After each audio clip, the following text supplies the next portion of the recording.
I just have to remind you, don't you ever let anybody take your power from you. Wow. You have the same power that you did before November 5th. Wow. And you have the same purpose that you did. Wow. Right? Yeah, great. Amazing. And you have the same ability to engage and inspire. Wow. So don't ever let anybody or any circumstance take your power from you. Shut up, silly woman. In this world, there's two kinds of people, my friend.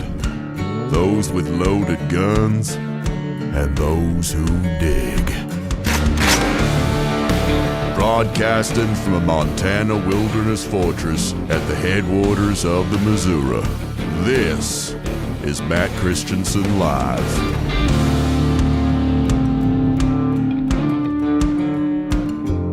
Hello and welcome to the show. This is Matt Christiansen Live for Wednesday, November 27th, 2024. Thank you for tuning in, and happy Thanksgiving. All the best to you and your families, wherever your travels may take you. I will take your calls later in the show. We'll see how many calls there actually are the night before the holiday. Could be a shorter show. Line is open for news topics tonight, though, or election topics generally, or anything Thanksgiving related you may want to discuss. Stories, memories, family traditions, anything like that. Great story. Compelling and rich. Your great stories are welcome and appreciated. If you'd like to call the show, you can find the link in the description to the Discord server. Once you're in the server, there are instructions. And of course, producer Tim will help you out if you need it in there. My friend Batman will join me once again this week for calls because he actually has a baby due any minute now. In fact, maybe he might not be able to join because he's on the way to the hospital. But he will probably need some paternal leave away from the show for a little while. So he'll be back again tonight.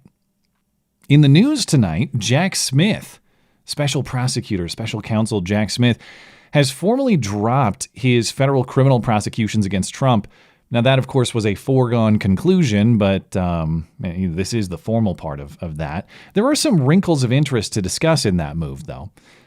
In the viral moments yesterday, Kamala Harris returned after her several-week post-election hiatus. Looks like she was on a bender the whole time, which I guess seems in character. Tim Walz is back, too. The attempted Trump assassin, the second one, at the golf course in Florida, he wrote a letter to a writer at Politico explaining his motives, but Politico will only describe the letter for us and reveal select pieces of it. They won't let us read the letter in full for our own protection, of course.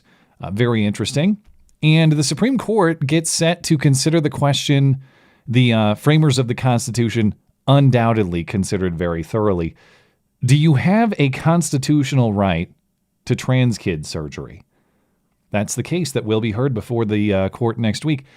And everyone will apparently have to maintain a straight face while discussing and considering this question. Before we get into it, got to say hi to our featured listener-owned business for the evening. That's our friends at Kineo Mountain Woodsmithing. These are high-quality, handmade, premium hardwood cutting boards, charcuterie boards, serving trays, and more, all of which are great gift options for Christmas or the perfect piece to class up your kitchen or anywhere else. Last year, Blake at Kineo Mountain made me a cutting board engraved with my own channel logo. It looks amazing. It's been a part of our kitchen ever since, has not aged a bit.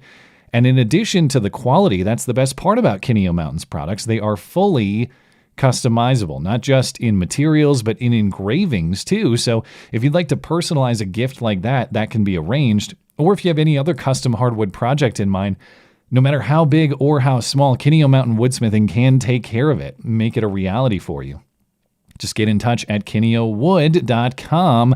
All Kineo products are made in Colorado. From premium domestic hardwood sources, Kineo Mountain Woodsmithing is the absolute highest quality woodworking that will last you forever.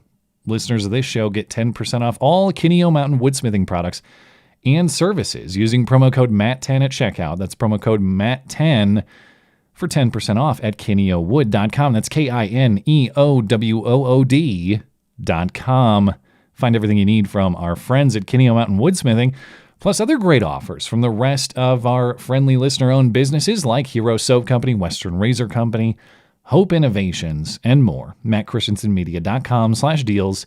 Deals by listeners for listeners. And speaking of our friends over at Hero Soap Company, they've just launched the Freedom Box in time for the holidays. Great gift option for Christmas.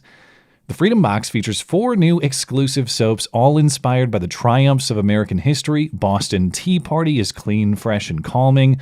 Overmountain is woodsy. Frontiers is masculine. And Liberty Cleanse is woodsy, sweet, and musky. Pick up all 4 with the Freedom Box from Hero Soap Company, now shipping. Remember, listeners of this show, of course, get 10% off everything from Hero Soap. Promo code MCListener.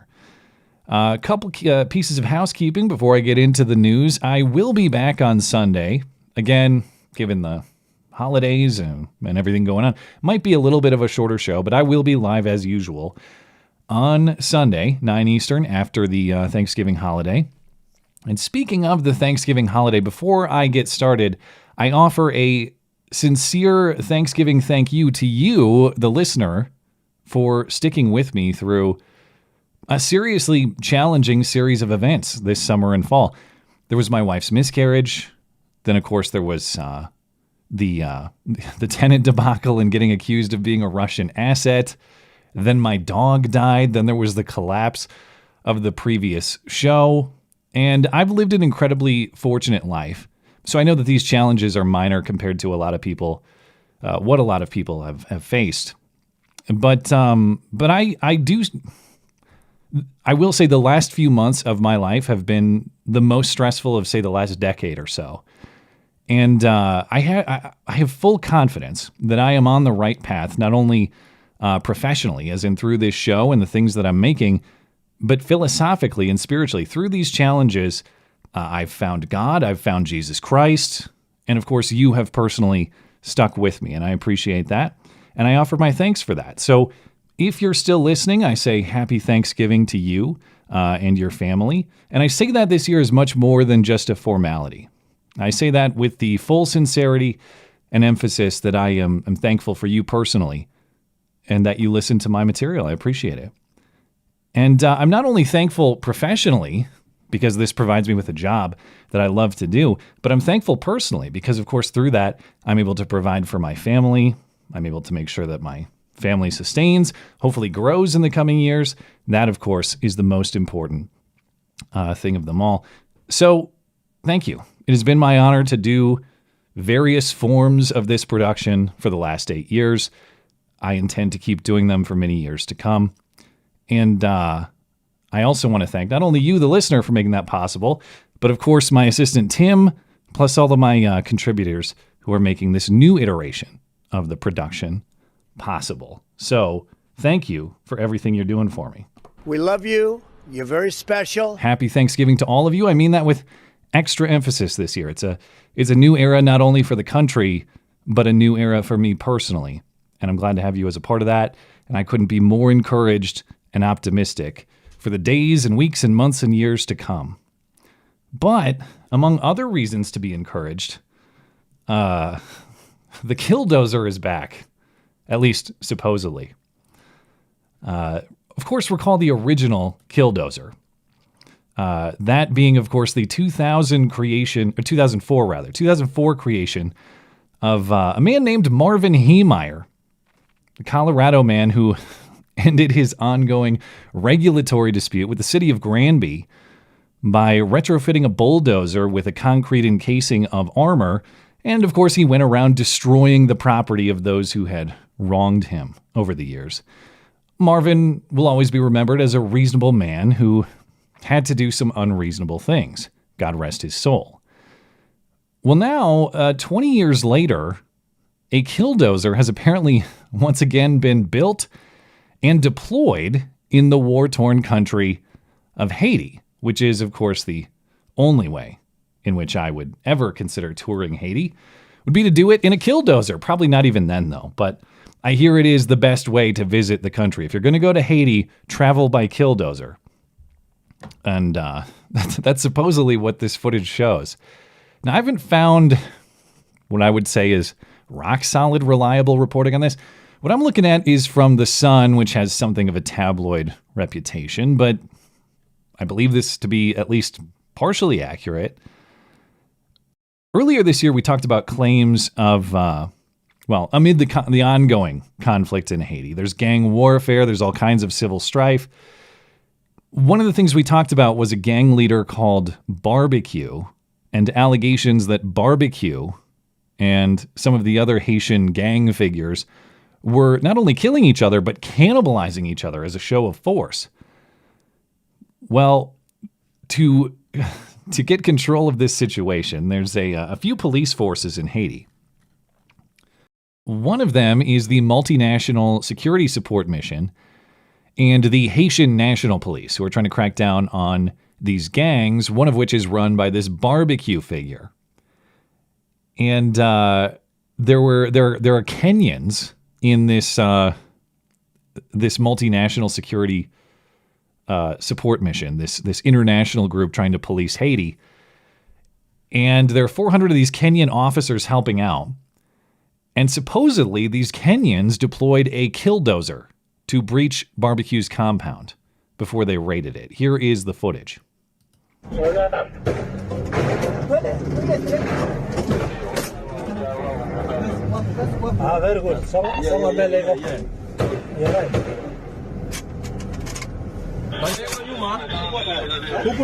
Careful, hapa kwa ghorofa, anything. Unaona? Hii jamaa kwa building gani bwana? Hii building inapanda hii juu. Hii imeandikwa Colombia ni. Sasa anatupiga chini. Hii imeandikwa Colombia. Nauliza, hii imeandikwa Colombian. Oi, Colombian.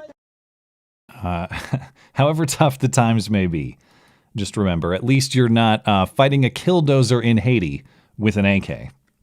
So you do indeed have much for which to be thankful this Thanksgiving. Now, reportedly, Barbecue escaped, at least according to this reporting in The Sun. Drones saw him fleeing the scene. The police, these Kenyans with the Killdozer, reportedly flattened his compound. Also, crucial to remember, as we may remember from circa early 2018 during Trump's first term, Haiti is not a shithole country, despite what you may have seen in that video clip. Not a shithole country, as Donald Trump claimed. Haiti is great already, which is why I can't wait for Bill Maher's show to broadcast live from Port-au-Prince, maybe inside the Killdozer itself, maybe inside the remains of Barbecue's compound itself. I will certainly tune in for that episode of Real Time. But beyond that, I regret to inform you that Kamala Harris is back. Of course, I'm probably not breaking that news to you. If you've been on X or any other social media the last 24 hours or so, you assuredly have seen this clip. But Kamala Harris was doing such a great job of shutting the hell up after her concession speech that I actually kind of forgot about her for a minute. Apparently, according to reports, she went on a Hawaiian vacation for the last few weeks. That's where she's been during her absence. And in at least in the post, a no-context, about 30-second video from the Democrat Party's account on X, Kamala offers more of her famous platitudes, as though we haven't had enough of those. Don't think that your power has been diminished. She's speaking to her supporters. Don't think that your power has been diminished, or that you are any less middle class, or that your lawn is anything less to be proud of. I just have to remind you, don't you ever let anybody take your power from you. You have the same power that you did before November 5th. And you have the same purpose that you did. And you have the same ability to engage and inspire.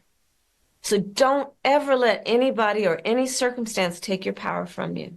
You suck, fuck you.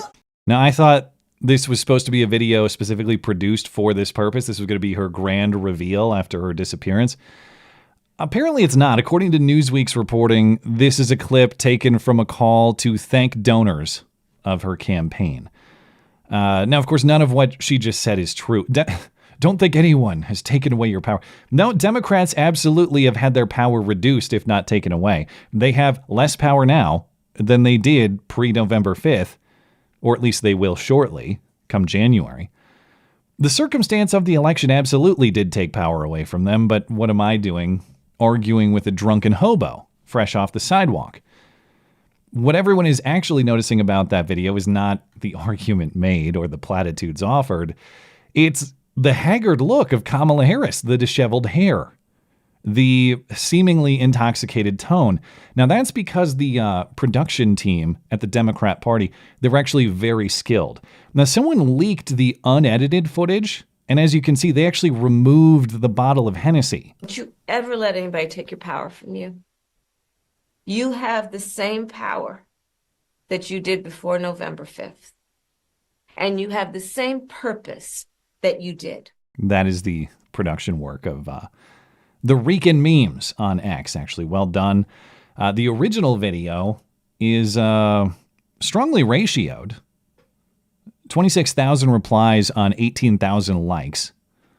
No, it's more than that now. It's... Oh, I don't have the replies because I'm logged out. But yeah, last I looked, it was 26,000 replies on 18,000 likes. The likes are up a little bit, but I'm sure the ratio is still strong. Now, what exactly the point of this video is or was is a little bit difficult to understand. There's nothing left for Kamala Harris personally to seek but pride, if she has any to regain, or if it's even possible to do so. You don't gain or regain pride with 30 seconds of tired platitudes from a why-not, but they're posting this anyway. I regret to inform you that Tim Walz is also back. And I don't think Tim Walz, I think he maybe has made a couple appearances, but he really has not said much likewise since election night and then Kamala Harris's concession speech. So likewise, until now, great job of shutting the hell up for Tim Walz. I assume he's been hanging out with his friends, plotting their next attack. I've become friends with school shooters. His most important achievement of the campaign, of course, was all the great friends he made during the course of it. But on the same call, Tim Walz said he thinks Trump's win is just a little bit scary. Every place we went, the caring and the sense of joy. I know it's incredibly disappointing now, and look, candidly, it's a bit scary because there's a very different vision that's being put out there. So joy, but also fear and doomerism, which is a weird combination. But I guess chuckling all the way to hell is pretty on brand for the Democrat Party. So maybe it does make sense. That's exactly what would have happened had these people gained the White House. Joyfully chuckling all the way to hell in a particularly scary way. And don't worry, there's still time. The election, of course, went well. The fact that the Democrats and all their rent-a-mobs have apparently laid down, I guess, is encouraging. But I still have this feeling like something's going to happen. They're not just going to let Trump walk into the White House that easy. I think Tim and his friends have a backup plan to stop it. I've become friends with school shooters.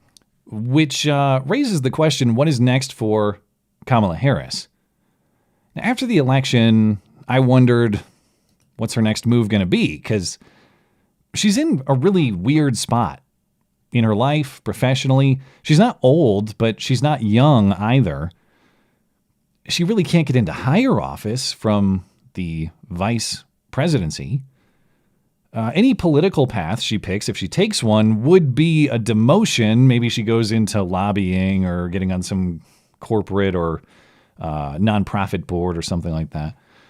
But now that she's branded a campaign loser, it's unclear how much party bosses would actually want to deal with her anyway, or if she'd have support if she wanted to do another presidential run in 4 years. So what's next? Well, according to Politico, my calculation there is wrong. She may, it's not that my calculation is wrong, I guess. It's that the Kamala people don't agree with my calculation or my interpretation because they're saying she may run for president again. According to the reporting in Politico, Kamala Harris is telling her advisors and allies that she wants to keep her options open, potentially for another presidential run in 2028. She is expected to consider her options over the holiday season. And maybe it's foolish, careful what you wish for. Maybe I shouldn't do this, but God, do I hope that happens. If she goes from no votes in the 2020 cycle, didn't even make it to Iowa, to diversity hire vice president, to forced presidential candidate, effectively, back to primary candidate in 2028, to lose spectacularly again, not only will that be a hilarious and entertaining show, but it will demonstrate that the supposed support for her during this cycle was all fake. Not that many of us who listen to this show are under any delusion otherwise, but it will show, if she fails in the primary again, it will show that nobody actually had any authentic support for her. It's just the fact that she was not Trump. And I do think that is exactly what would happen. I think she would perform pretty poorly if there was a Democrat primary held tomorrow. You know Whitmer will run. You know Gavin Newsom will run. You know Josh Shapiro will probably run. Pete Buttigieg will probably run. I don't think Kamala will beat any of them. I'm not even sure she beats Tim Walz and his friends. I've become friends with school shooters.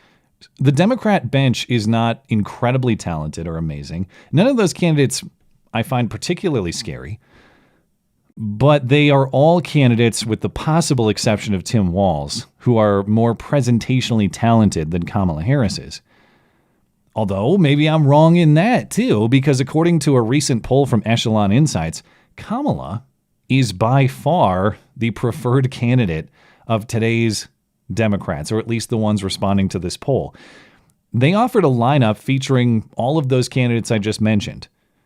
If there was a Democrat primary today, for whom would you vote? Kamala Harris gets 41% support.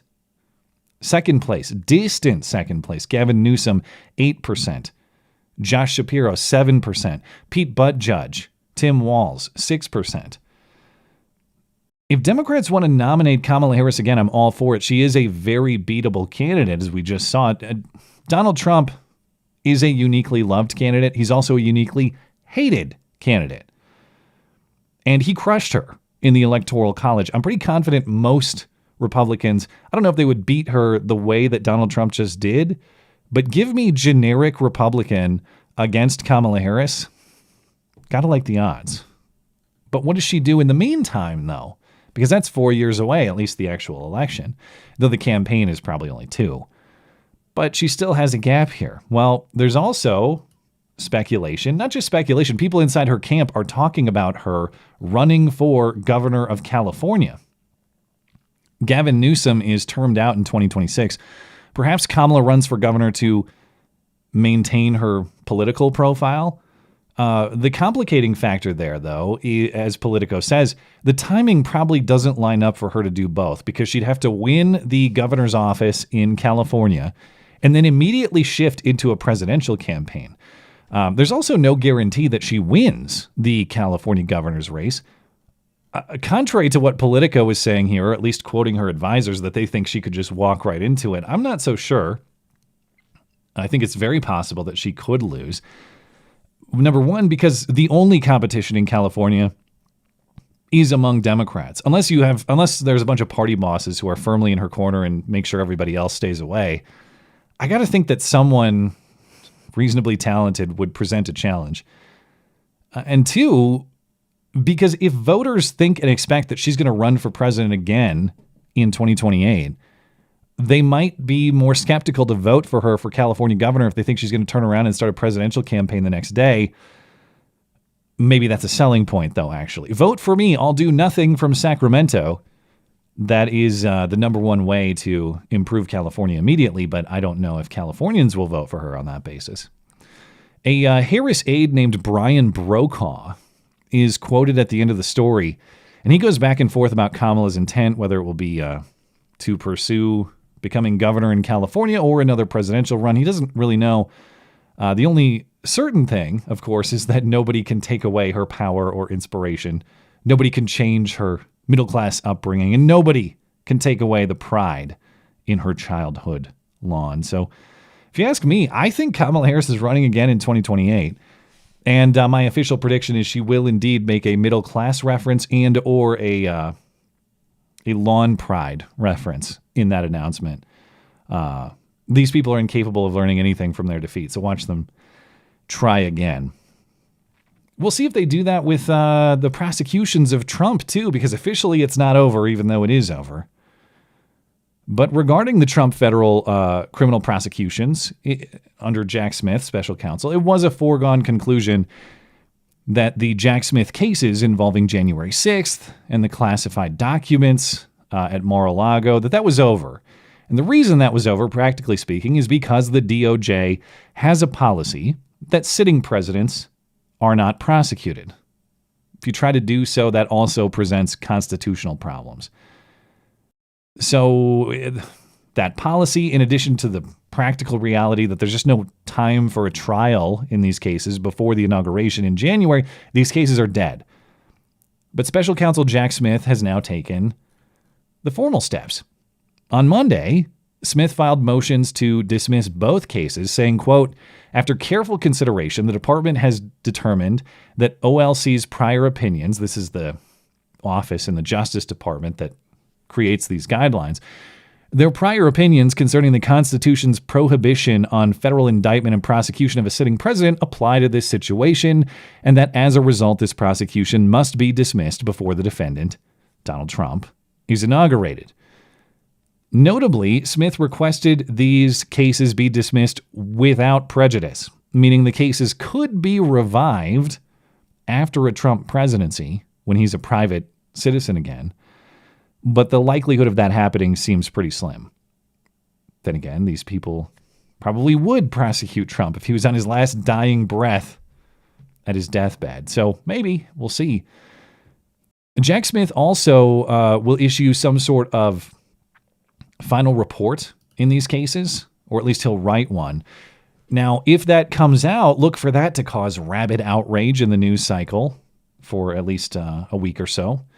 But whether that comes out is also a little bit complicated. The report would be released with the approval of the Attorney General. Now, Merrick Garland very likely would do that. But the clock is ticking. You got until mid to late January here to get that done. In all likelihood, Jack Smith probably does finish up these reports. Merrick Garland authorizes them to be released, and we do see them. But if they don't get that done in time, or if there's any delay, Trump's AG is absolutely not going to release those reports. Now, the dismissal of the cases, the federal cases, also has impacts on Trump's New York Stormy Daniels so-called hush money case. Now, the judge in that case already delayed the sentencing indefinitely. Remember, Trump was already convicted on 34 felony counts of nobody can even explain whatever nonsense it was. Something about business records and campaign finance and paying Stormy Daniels to shut up, and charges that would be misdemeanors but are actually beyond the statute of limitations for misdemeanors, but they made them felonies somehow because Trump. I don't know if I'm getting that right, but the truth is nobody knows if they're getting that right because it's so complicated, nobody can explain it. Now the judge in that case is considering tossing the entire case, even though Trump, of course, has already been convicted. But the judge has given Trump's lawyers a December 2nd deadline, that's Monday, to file a motion to dismiss the case. So the formality is not yet done. Trump's lawyers have said that Jack Smith's decision in the federal case would be a part of their filing. Prosecutor Alvin Bragg, Manhattan DA, his position is that the case should be frozen until Trump is out of office. So just leave it as is. We'll come back and we'll put Trump in jail after his presidential term. If the judge does not dismiss this New York case, Trump's team will appeal. Trump's people are saying they'll fight this case to the death. Trump would potentially have state and federal appeal options if the judge goes that route. Whatever happens, whether the judge decides to do away with this case or decides to put it on hold until Trump is no longer president, Trump is not going to jail anytime soon. Obviously, that's not a thing that's going to be happening, at least in the near future. And that leaves only Trump's racketeering case under Fani Willis. Now, I've been informed that I've been mispronouncing it this whole time. It's not Fannie Willis. It's Fani Willis. Fani Willis in Georgia, that case, that's the remaining criminal prosecution for Trump. Now, remember, that case has just been an infinite appeal loop after all about Fani Willis's corruption and whether she can even stay on the case or not. Remember, she was paying her boyfriend a bunch of money to prosecute Trump, and there was all sorts of problems with that. And the judge in Fulton County said she could stay on the case, but only if she kicked him off the case. And Trump's been appealing, saying, no, she needs to be off the case entirely. But on Monday last week, the Court of Appeals canceled arguments in the case. The arguments were scheduled for December 5th. That would be next week, a week from tomorrow. But now that's delayed until the court issues another date. So that's delayed indefinitely, regardless of who prosecutes this case, Fani Willis or somebody else. Again, there's not going to be any prosecution of Trump while in office, although this Georgia case could get interesting because the DOJ is following their own office that you don't federally indict and prosecute a sitting president. I guess technically Georgia could try it since they aren't bound by that Justice Department guidance. But that, too, would be appealed to the end of the earth and would go nowhere. It would be fun to watch them try, though. But by letting the case go, and by the case, I mean the federal ones that Jack Smith was handling, has Jack Smith saved himself the embarrassment of realizing that his entire office and therefore the entire legitimacy as special prosecutor for Jack Smith, that was all unconstitutional?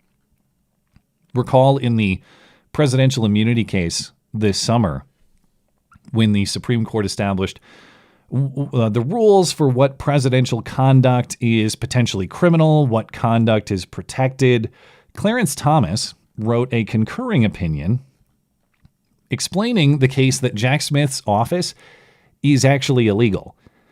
Now, Clarence Thomas said that any office of the United States constitutionally has to be created by Congress.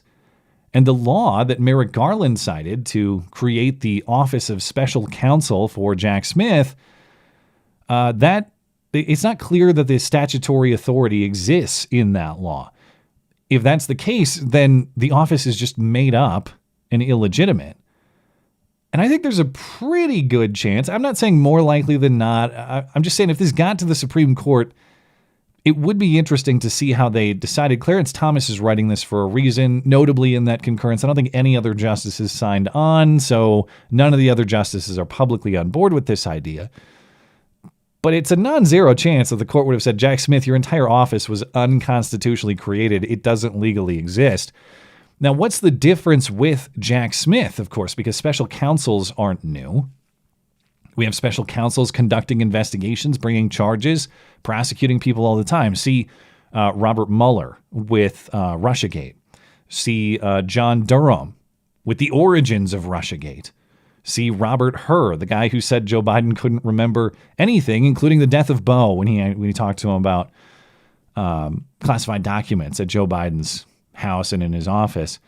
David Weiss on Hunter Biden. We've got all kinds of special counsels. What makes Jack Smith different? All of those guys are former U.S. attorneys, as in federal prosecutors who were nominated by a president and confirmed by the Senate. Jack Smith, notably, is not.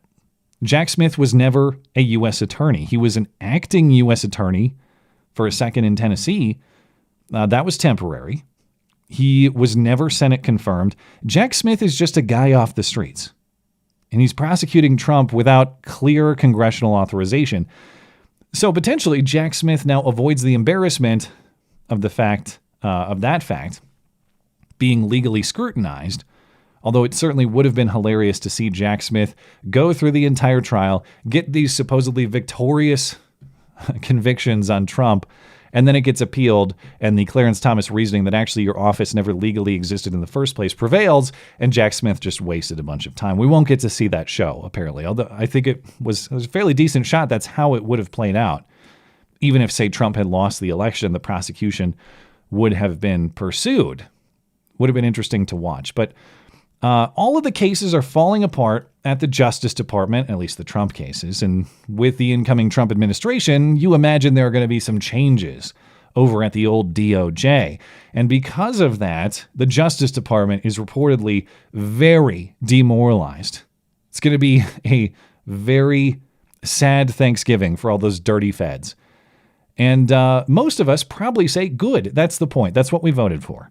To rein these people in, to stop them from what they're doing, not just to Trump, but to everybody, Americans they're targeting for, say, protesting abortion, calling out their school board too aggressively, having the wrong piece of plastic on their gun. The way they're targeting everyday American citizens is just as egregious.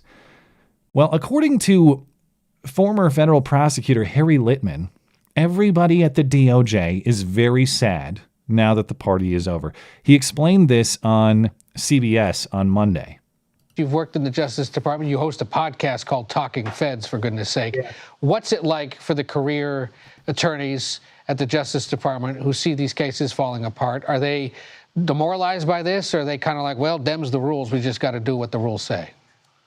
No, this is not a Dems the rules as usual kind of situation. It's not simply these cases falling apart, but the assertion of the power just from the president to make them fall apart and other things that are contemplated for the DOJ. We have a really demoralized career staff, people putting their resumes on the street, people being really afraid of what Trump's entry will mean for the storied DOJ function of doing justice without fear or favor. This is the worst crisis I've ever seen in DOJ history. And that is exactly how the president-elect wants it to some extent. I mean, he's right. Trying to disrupt the federal government. Might as well start with the Justice Department. Good. First of all, how do I get on the Talking Feds podcast? Fed. And has Ray Epps ever been on the show? I need to look this up. But why isn't this a them's the rules situation, as was asked? Because this whole time, we've been assured that there was nothing political about these Trump prosecutions at all. The Trump cases were by the book. It's just that nobody's above the law, and he keeps violating the law. And now the end of them is also by the book, because a sitting president cannot be prosecuted, not according to some kooky conservative theory, but according to long-standing Justice Department rules and precedent. So I thought you people weren't political. You people being the DOJ staff.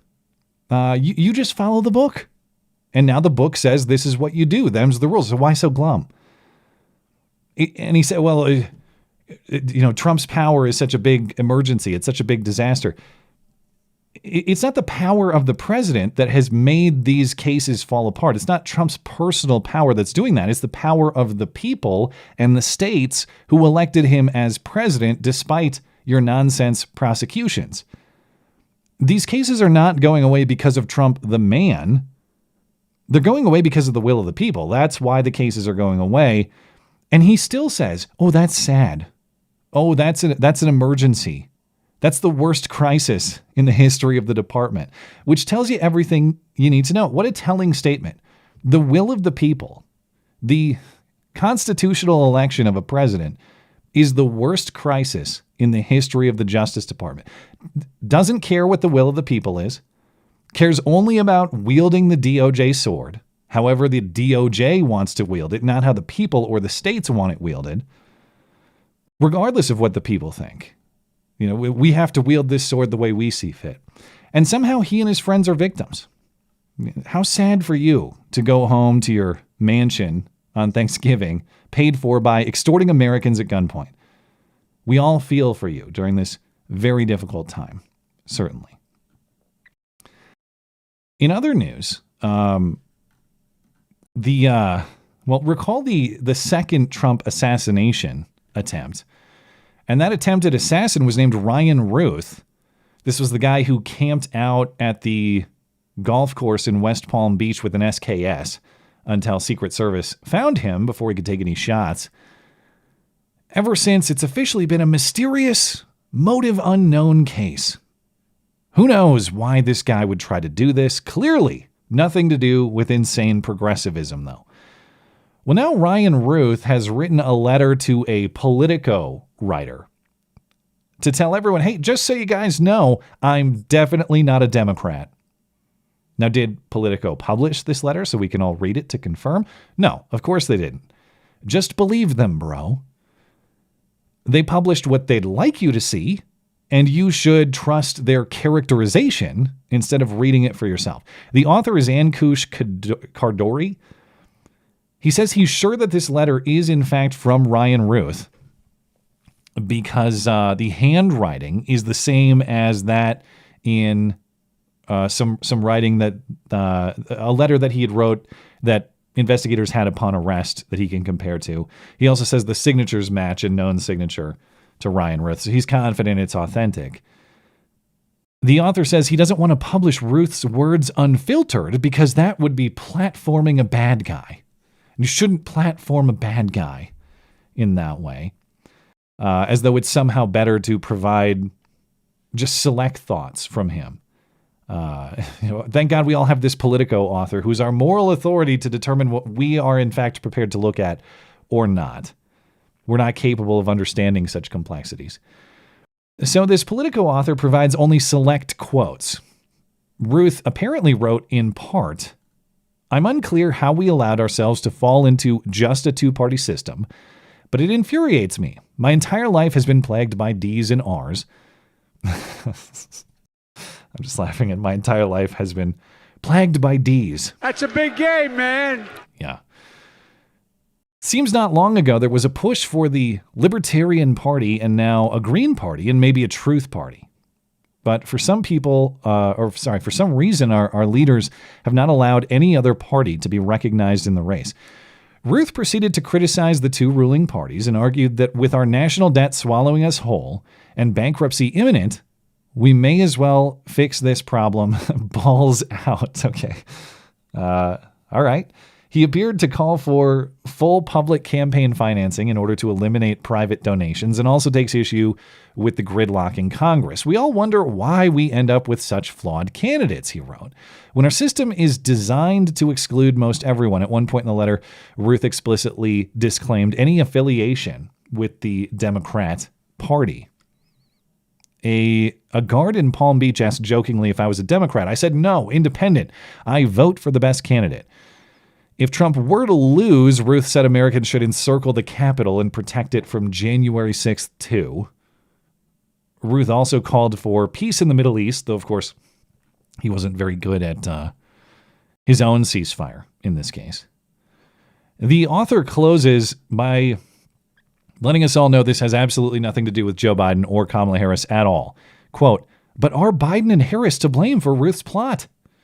Ruth clearly views Trump as a threat to democracy, echoing a major piece of Democrats' case against Trump during the election cycle, as well as that of anti-Trump Republicans. That said, the only reference to Biden is made amid the discussion of the Middle East. As described above, the letter didn't mention Harris at all."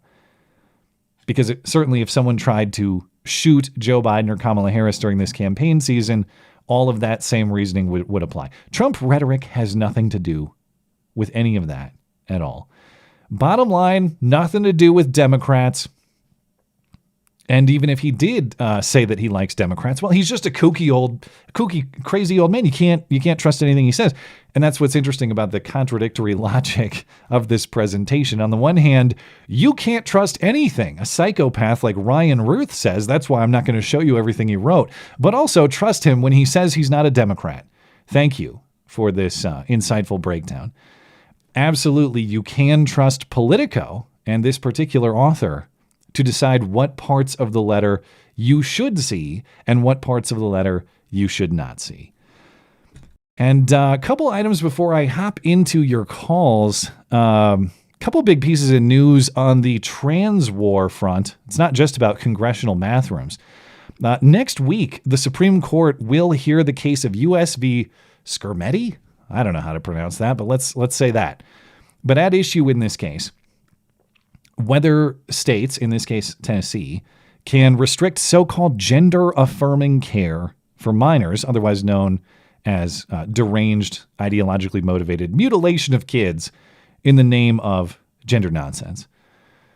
In other words, is there a constitutional right to trans surgery for kids under the magical due process clause of the 14th Amendment, the same clause that formerly gave you a supposed right to abortion, the same clause that magically creates a right to gay sex, at least in the last 20 years. The same clause that magically creates every right that progressives want, but that aren't mentioned in the Constitution under the legal theory of substantive due process. But I digress. Is there a constitutional right for kids to be hacked up for gender nonsense, or can states restrict or ban that practice? Tennessee banned gender transition medical procedures for kids in 2023. That includes most anything involving physical alteration. So surgicals, pharmaceuticals like puberty blockers, stuff that's changing the kid physically. That's what we're talking about. Now, the law was challenged immediately. It's been in the courts ever since. Thank you to the ACLU and the Biden Justice Department, both of whom sued to protect the long-standing sacred constitutional right of child hacking.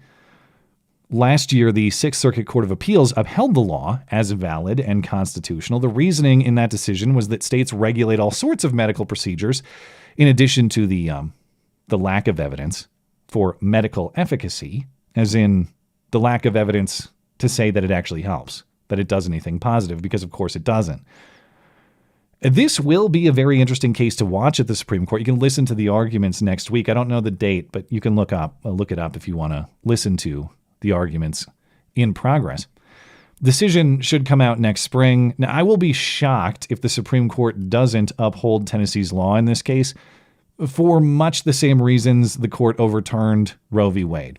There is no constitutional right to child trans surgery, not explicitly, and not in the existing substantive due process framework either, because unarticulated rights, at least according to the existing framework, they are those that have a long-standing history in this country.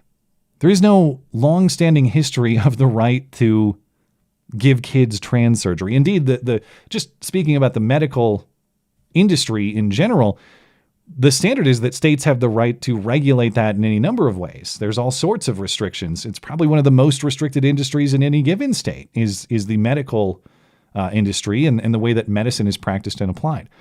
This would just be yet another way that states would regulate that. It is within a state's police power to do this. Bottom line, I think the Supreme Court will recognize that. But that is important, even if it goes the predicted way there.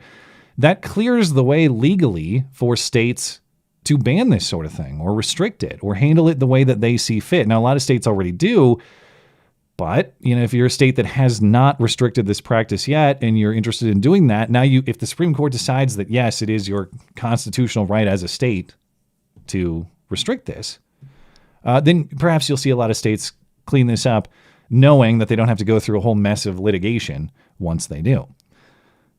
Also, in the trans war front, now, for all the scrutiny on tariffs and deportations and other planned Trump policies, I'm shocked this one hasn't received more attention. Now, this is according to unnamed sources, not according to Trump or named Trump officials, so maybe that's why it's not getting as much attention. But according to a report in the UK Times, Trump is planning an executive order that would remove all people who claim to be transgender from the U.S. military. So this is not just we're going to stop accepting applications from people who say that they're trans. Trump actually did that during the first term. Joe Biden reversed it. It's not just no trannies in combat.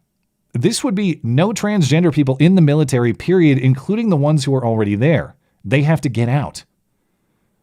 The Times report cites unnamed defense sources with knowledge, so take it with a grain of salt. But according to the reporting, there are believed to be about 15,000 active service personnel who are transgender. They would be medically discharged, which would determine that they were unfit to serve. The ban is expected to be wider ranging than a similar order made during his first term in office when Trump prevented transgender people joining the armed forces but allowed those already serving to keep their jobs. President Biden rescinded that order. But this time, even those with decades of service will be removed from their posts, according to several sources. According to the Pentagon, privacy policies make it difficult to measure the number of active duty trans people, but about 2,200 service members have been diagnosed with gender dysphoria in 2021, when Trump's first ban was lifted. There are about 1.3 million active duty personnel in the military. So if I'm reading these numbers correct, You got 15,000 trannies in the military, according to this report. Total military size of 1.3 active duty personnel. Does that mean 1% of the military is trans? Maybe not, since the 1.3 million number excludes reserves, but 15,000 is a lot. And a source in the story says, well, if you force all these trannies out at a time when the military can't recruit enough people, think of the disaster. Well, why do you think they can't recruit enough people? It's because you've made the military into this experimental freak show. There's no distinction between boot camp and what used to be, a carnival freak show or something like that. They're the same thing now. So if you restore order and discipline and normality, guess what? Capable fighting men will come back, and perhaps your recruitment problem will go away. Now, of course, if this were to happen, this too will face massive legal challenge. I don't understand all the legal technicals, so don't quote me on how this would play out. I do understand that constitutionally, the president is commander-in-chief of the military. If he sets the policy, that is the policy. I'm not sure if Congress or the courts can really challenge that. I don't think Congress would be inclined to do that even if they could, given Republican control, at least for the next 2 years. Unless the courts decided you have some sort of constitutional or other legal right to be transgender in the military, but that doesn't make a lot of sense because you don't have a constitutional or legal right to be in the military in general. You have to be accepted. You have to meet a set of criteria. So I don't see the way this would be defeated legally if he decides to go that route, though, of course, the shrieking will be absolutely crazy. But I'm going to take a break here and see if I can get Batman in here for a few calls for the rest of the show. Stand by, and I will be right back.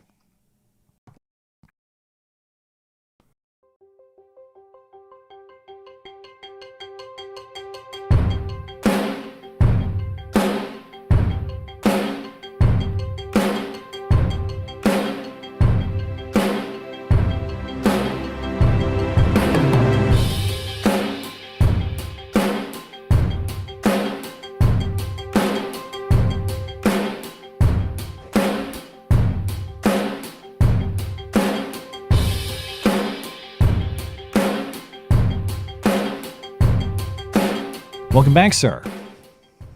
Thank you very much. Happy Thanksgiving. Happy Thanksgiving to you as well. Congratulations to your family, by the way. I don't remember if we discussed your soon-to-be-born baby last week, but that's exciting news. Good for you, man.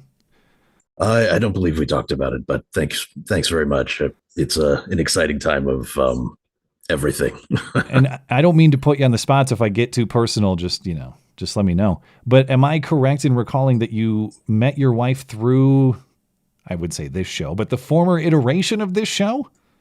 Yes. That's really cool. That's awesome. Ours is a success story of the, what do you call it? That the dating spreadsheet community page. Yeah, exactly. You met your wife through a Google form. That's really cool. Congratulations. Interestingly enough, yes. All it takes is one, that's it. That's right. Well, congratulations to your family. And of course, happy Thanksgiving to all of you and all the best to your wife with this upcoming birth, man. That's really great. Appreciate it. Let me see who's ready to call. Are you, I have to unmute myself in Discord. You good to go? I believe so, yes. All right. We had this caller last week. I can't remember. Wasn't it like Chinese for Justin or something like that? Yes. Yep, that's correct. Mr. Chinese for Justin. What's on your mind? Not a whole lot. I was just wondering what you guys have planned for Thanksgiving. Personally, I have nothing special planned. My parents live so close by now, as I've discussed, that it's just a short walk for them over to our house, and we'll have dinner at our house. Nice. And I'll put on football, and there's never like a totally non-working day for me. So there are a few work-related tasks I need to take care of. But yeah, that's fair enough. Yeah, we're not going far. We're sticking around. It'll just be like traditional Thanksgiving stuff. What about either of you? Whoever wants to go first. Why don't you go first? All right.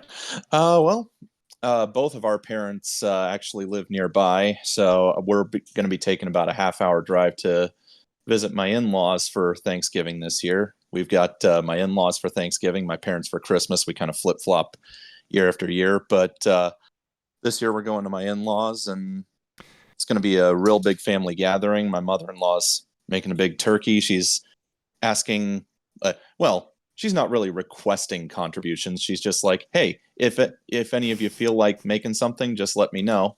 Oh, I thought you meant financial, like you had to pay for the dinner.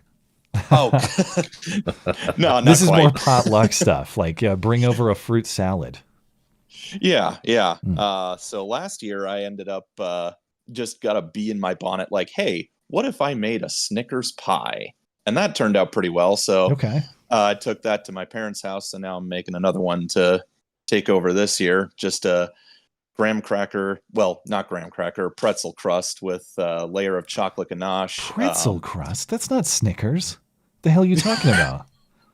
That's disgusting. That's just to have a base for it. Layer of chocolate ganache in the bottom, peanut butter cream cheese filling, and then a layer of salted caramel on top. It sounds like you've taken a lot of liberties with the Snickers recipe, but I would indulge if you offered. I was going to say, that sounds amazing to me. Yeah.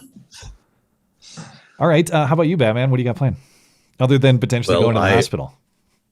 Yeah, that's a possibility. Yeah. But no, ours is usually a fairly small affair with not too many people, because my family is sort of scattered all over the country. So it's difficult to gather everybody in one place and all that stuff.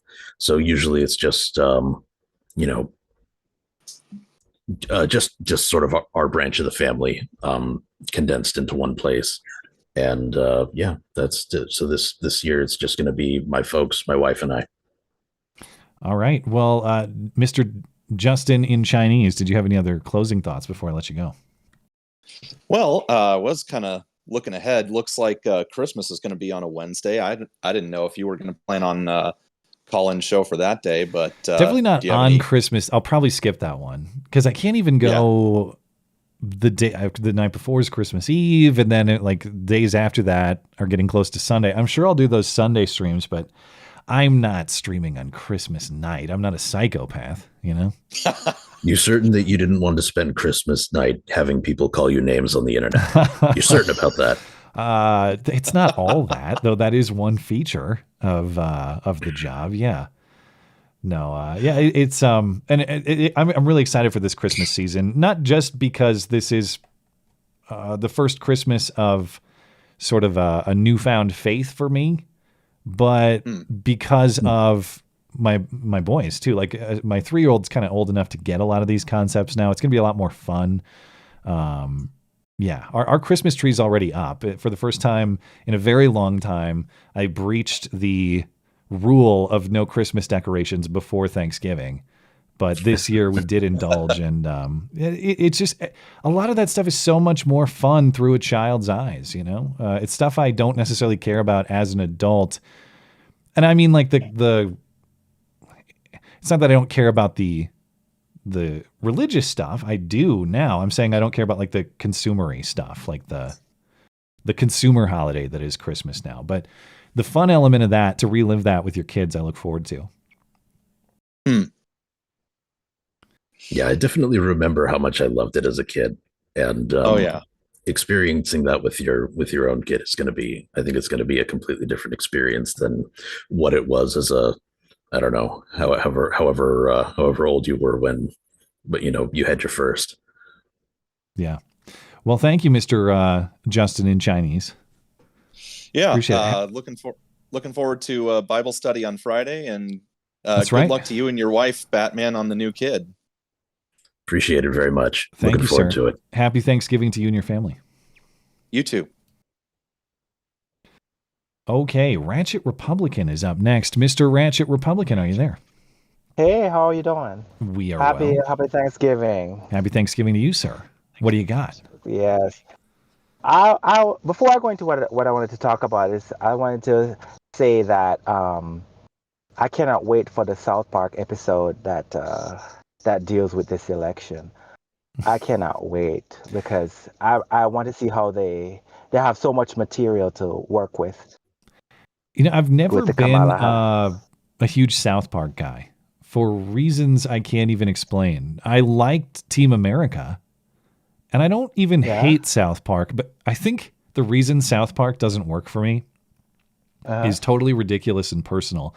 It's not even, well, there's something about the presentational style that kind of bugs me, just the animation style and the voices. It just kind of, it just bothers me. But I think I still have leftover trauma would be too strong of a word, but there was I hope he's not listening. For all I know, he's an upstanding man now. But when I was in like junior high, like 6th grade, there was a guy who, what's the character's name with like the blue and red hat? Is that Cartman? Okay. Back then, like I said, probably an upstanding citizen today. Hope you're doing well. Back then, biggest son of a bitch in the school, dude. Biggest asshole bully, always in his stupid Cartman hat, making the Cartman voice. So it's just like burned into my brain to hate South Park because it's always tied to that son of a bitch to me. Oh, okay.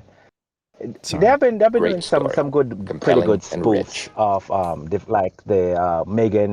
Meghan Markle and what's her name? The big girl? I forget her name. Lizzo? You know, the big Lizzo. Yeah. They did some pretty good spoofs. I like how of that's them. all you needed to That to fat come up with bitch, that. The Lizzo. big one. Yeah, right.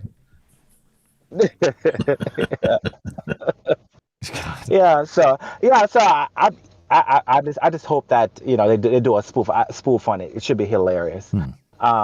But what I wanted to get into was the aftermath of the election, because I've been binging on the reactions, and what I've noticed is that the left has kind of split into, you have the identitarian left, which is holding on to the everybody's racist, sexist, misogynist.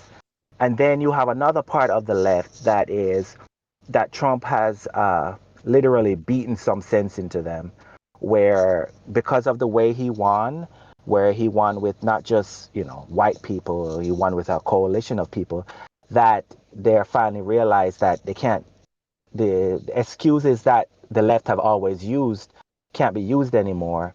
And so a lot of people are coming to their senses, but the left's future is going to be based on whether or not the identitarian left continues to have a huge part of the party, because if it does, it's going to continue losing. And I believe that's going to be the battle between both. Well, I think they really fumbled or misjudged economic considerations. A lot of the campaign was just persuading people that inflation's not that bad, and actually your view of the economy is distorted because look at all these stats. Like when you go to the store and eggs are twice the price what they used to be, and you can't afford basic necessities of daily living in the way that you used to be able to. The lecturing of people saying, no, actually look at these Labor Department statistics that disprove the point you're making. That, and then I suppose in combination of some of the identity or demographic stuff, or substituting one for the other, I think was a huge mistake. But the thing about Democrats, when they say like, oh, our economic policies are really popular, now I disagree with virtually all of their economic policies. But I will take the point that they do tend to sell well. They do tend to poll well. People like the idea of, oh, I got to tax the rich and they should give me this benefit or that benefit that they took from another guy. Those tend to be popular ideas. And of course, I don't want them to succeed. But I think if Democrats focused on that sort of economic, air quotes, populism, they would have a higher prospect of success. Yeah, you're right about that. And that's well, it is as you put it. Sorry, as you put it, it was the identity politics element of this that I think was the coup de grace, if that's the right phrase. I'm not quite sure, but that was what is this? Who did shot to the head? I can't remember. Coup d'etat, I think that's it. Oh yeah, I don't know. Yeah. Anyway, oh God, I just interrupted myself and now I'm a mess. But it was the identity politics element of their platform that really killed them. It did not help them that the economic side of things was everyone could see that they're lying by going to the grocery store. Right. So they've lost tons and tons of credibility. Yes, and the thing is that, and then they sneer at you and call you uneducated. Like I remember watching the View when Sonny Hostin and Alyssa Fair were going back and forth talking about stop calling people uneducated. They're not uneducated. They want their groceries down. They want their borders closed.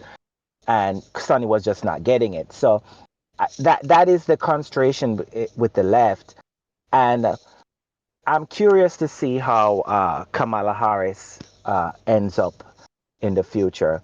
I believe that I don't think she has a political future. I don't believe that she can win in California as a governor. I believe that she'll go on the top.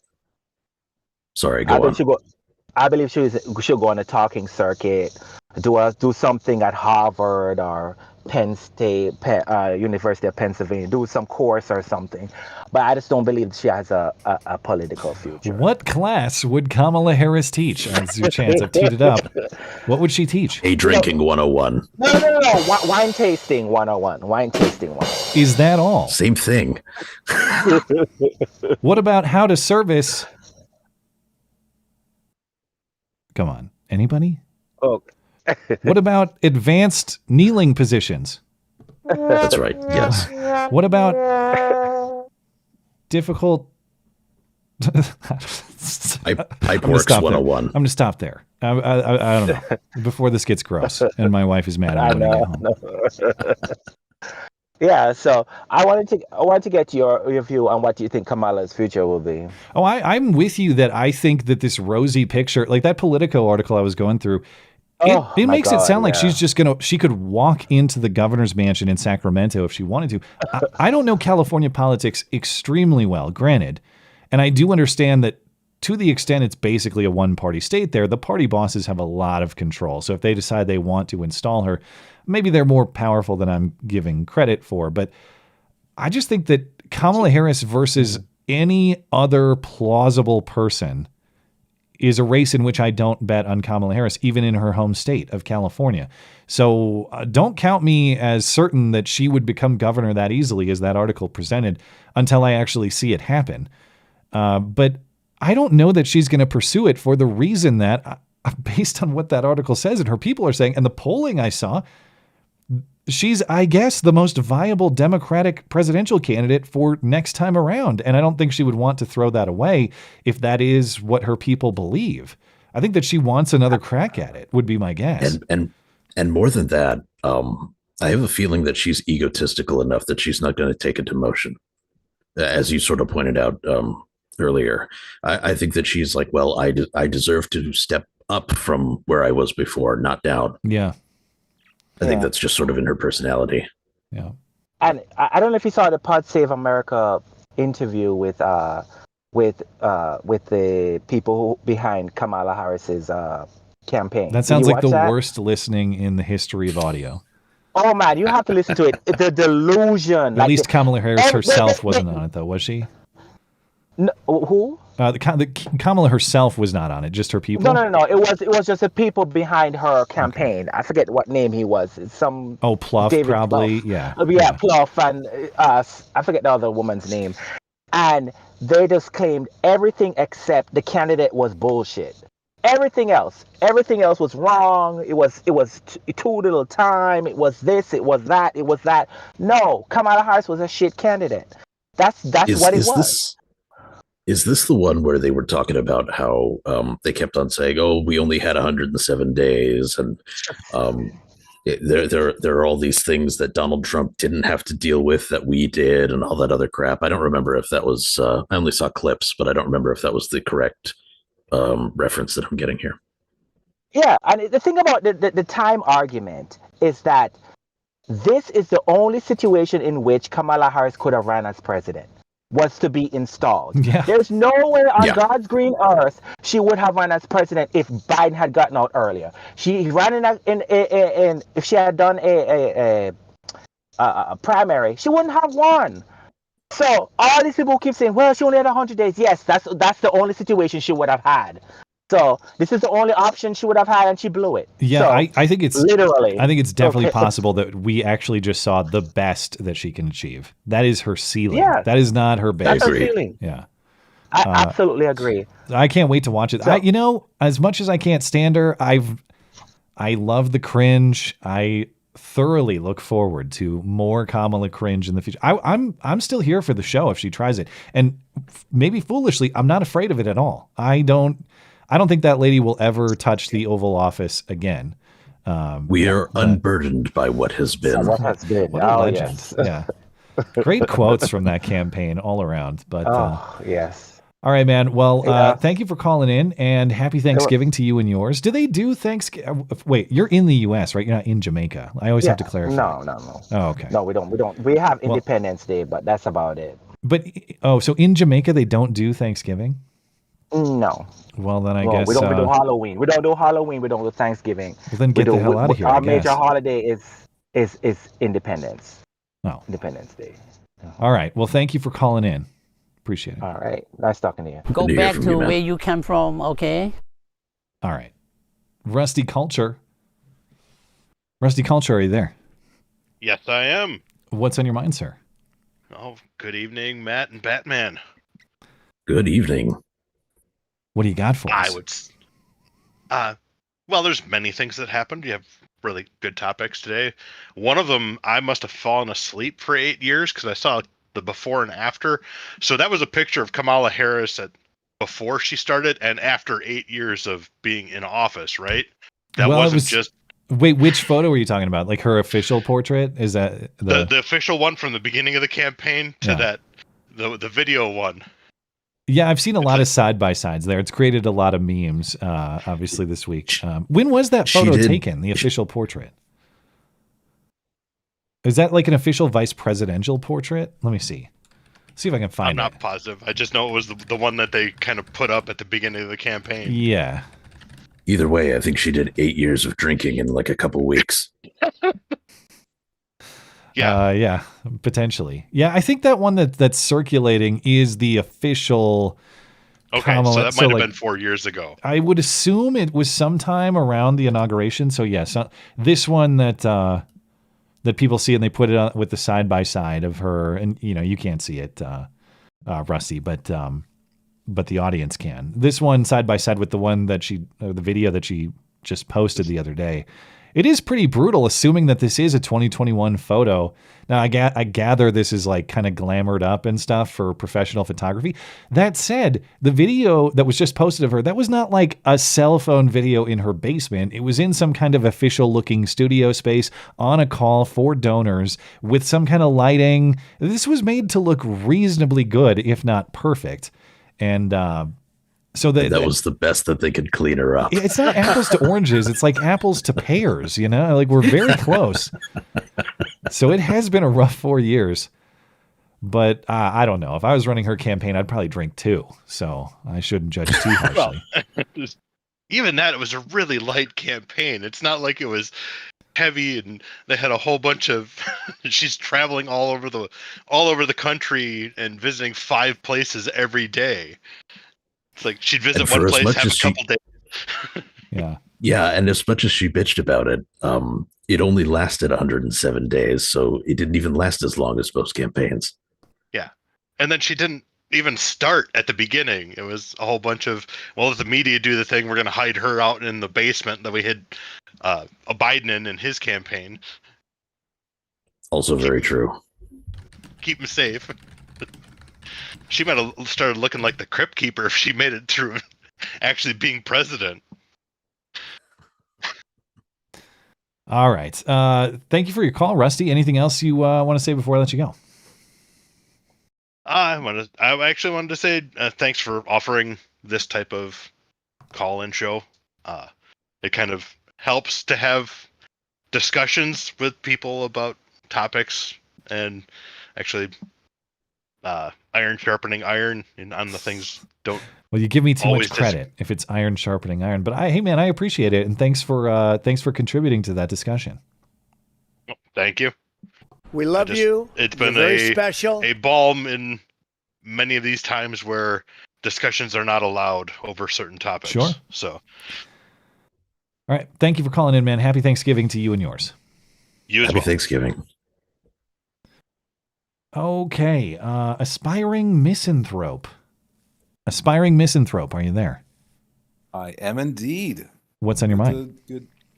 Well, a couple things. One, just having, most recent conversation right here in the waiting room is like, what level of governmental, do not use the word destruction, Killdozing? overhaul. Sorry, concrete encased bulldozing? Total annihilation? Annihilate everything that exists? No.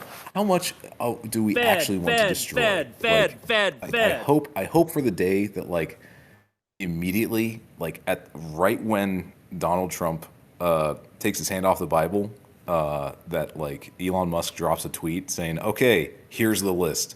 But I don't think it really will happen of how much, like, stuff is going to be totally done away with versus completely overhauled, because everything, I think, needs the Twitter treatment, right? It needs... And even that's generous. How about the delete key? But I take your point, yeah.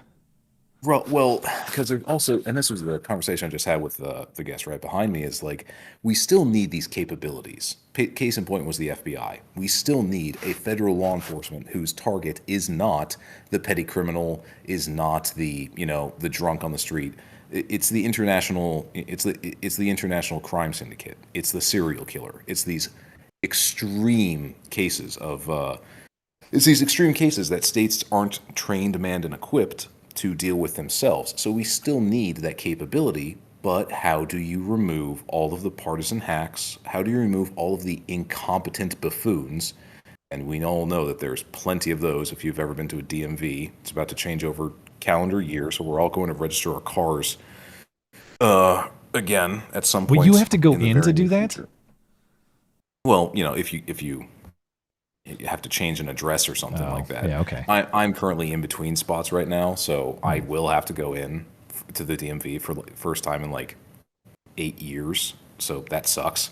But ultimately, like, what's the balance there? What do we keep? What do we throw away? I think that the Twitter treatment of 80% of people who, like, are not integral to the business to, like, keep it running on a bare bones schedule, on a bare bones crew, get thrown away. And then, like, what else do we need to, like, improve the people who actually do the work?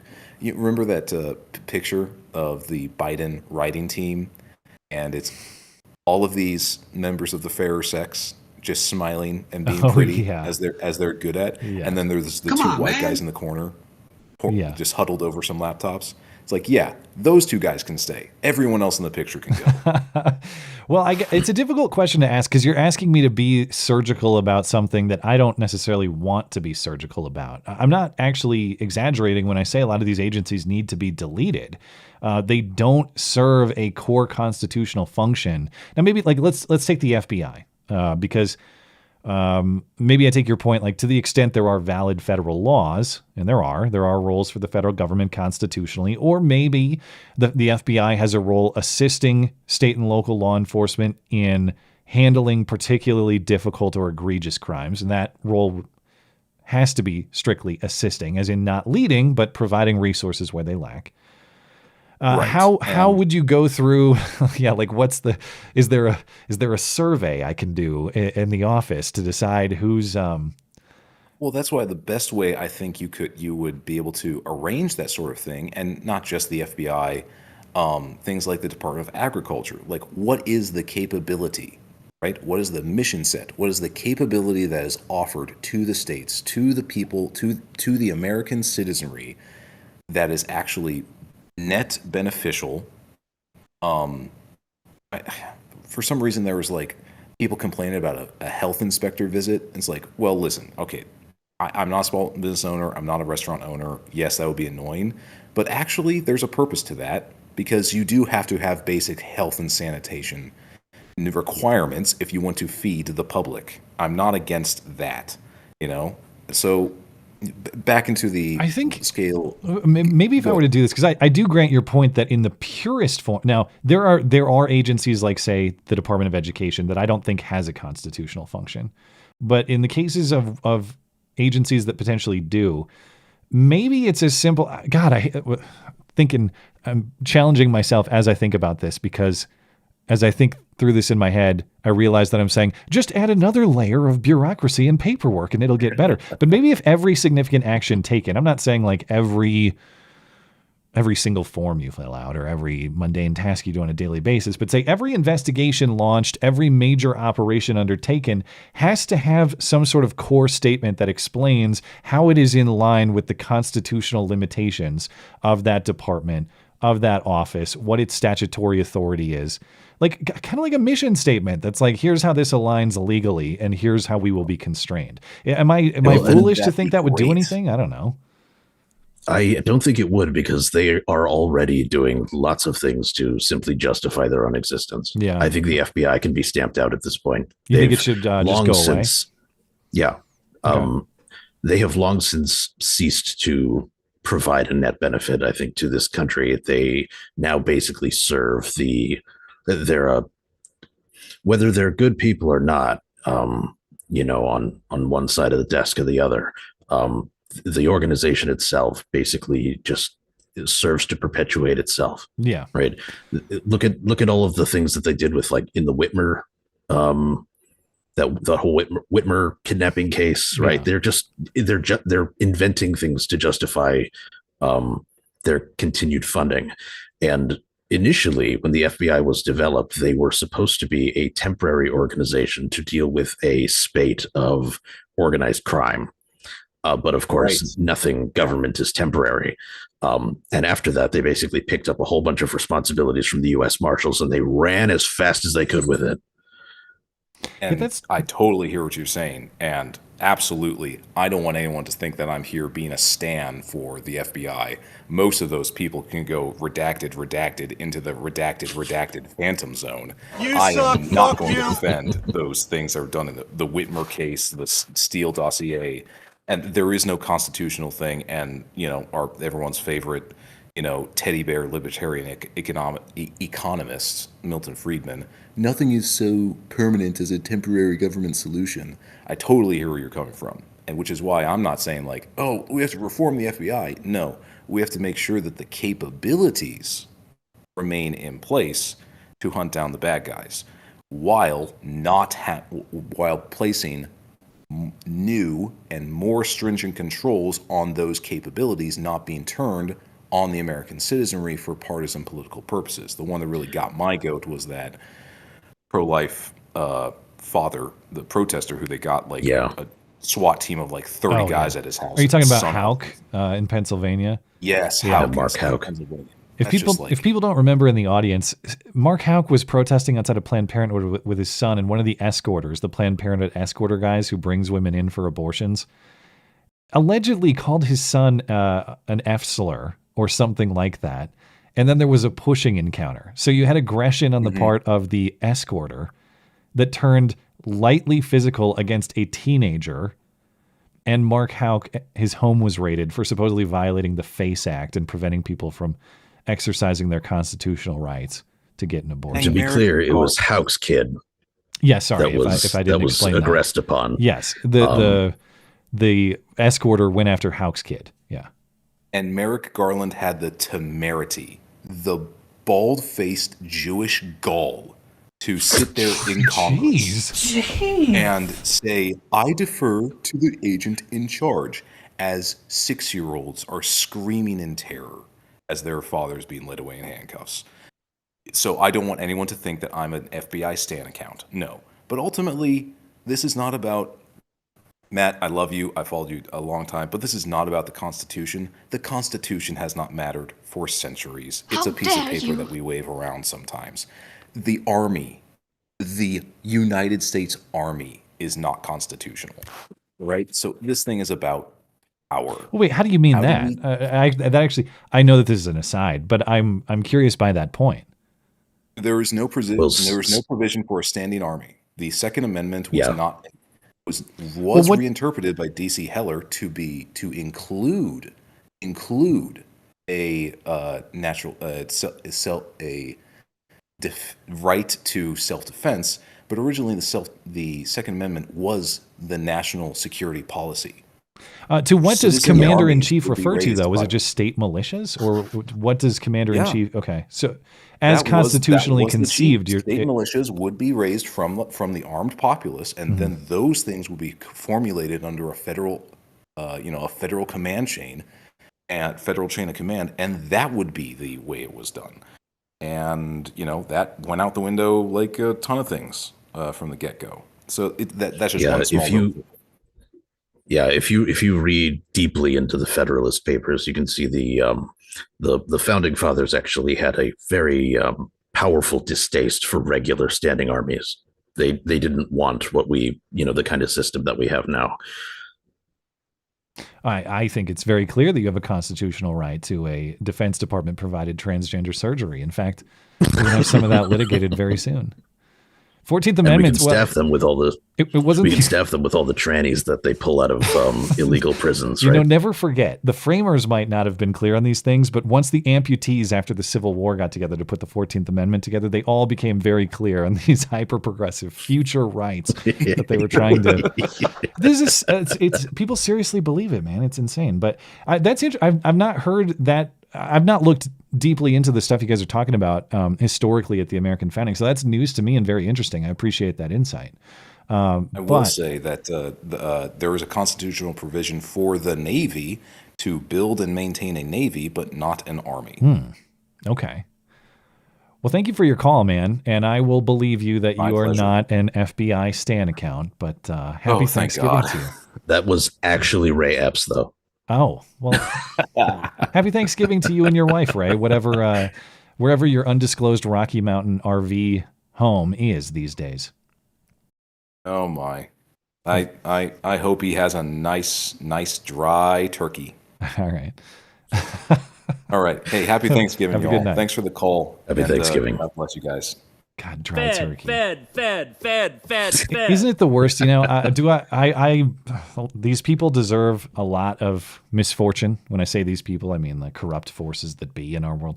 Do they really deserve dry turkey, though? That is an unfortunate fate. That's not rhetorical. I want an answer. Yeah, I think they deserve to be the dry turkey. There you go. Thank you. God's joke. You're going to get last call tonight. What's on your mind? Hey there. Can you hear me? I can't hear you that well. I might have to bump you. Can you go ahead? Testing. Oh, there we go. Yeah, I got you a little better now. There we go. All right. So it's been a while since I called. I think last time I called was when Blonde was still on the show. Well, it's not that long, but it's been a little bit. Yeah. For me, it's been a little bit. I'll be honest. I guess quick parentheses. I did try to call in after that, fall off stream that you did. Wasn't able to because kind of roll called a bit late. But I did stop listening to the show a long time ago, and it mainly, to be frank, was because of Blonde. I did feel like she just got too doomerist, too black-pilled, and it just kind of turned me off. So, thank you for coming back. And with all due respect, I am primarily hoping to move on from that particular episode. So it's not that I don't value your thoughts on it. I'm very wary of providing fodder for prolonged conflict, No, So I don't mean to dwell on it. Just mainly, I think maybe this is just the optimist in me. I think Tenet Fallout and everything. I think your channel might be coming to a renaissance. I'm hoping. Well, I certainly hope that'd be great. I still exist in some kind of weird corner of YouTube, but that's okay. I got my little, as was discussed the last show, niche. I'm going to say it niche, no matter how I'm shamed otherwise. But I'm perfectly happy to have my corner of the internet, so long as it's something that I can sustain long term, and I believe I can. So yeah, even though it was obviously tremendously stressful and upsetting, the key to any episode like that in life is figuring out how to give it purpose and opportunity. And that's my task. And I intend to do that to the best of my ability. The worst thing you can do when bad things happen to you, whether it's something like a death in the family or some sort of professional disruption like this, to sit and dwell and put yourself in a victim's mindset and say, it could have been this way, it should have been this way. Obviously, you want to be introspective and think about what you could have done differently to achieve a better outcome, and I have and I will. But when things are done and they can't be changed, you have to find a way. You have a moral obligation to move on and make the best of that situation. So I fully intend on doing that, and I appreciate your encouragement. Yeah, I really hope the show keeps growing, man. And the main thing I kind of want to talk about is now that there's a lot of talk about Trump appointees and how the federal bureaus are gonna be run, however you say it, in the next few years. I do, and one of the things that I see a lot of people talk about is like dismantling certain institutions, dismantling the FBI, dismantling the ATF, and as much as the gut reaction in me is to say, yeah, fuck all those people who have done terrible things. Is there a but coming here? No, that's the end of the sentence. That's it. Thank you for your call. Happy Thanksgiving. What is the but? What is the but? They do, if ran properly, have a legitimate use in a properly run government. I'm tired of this communism has never been tried bullshit. You got about 30 seconds to make a coherent point, or you can get the hell out of here.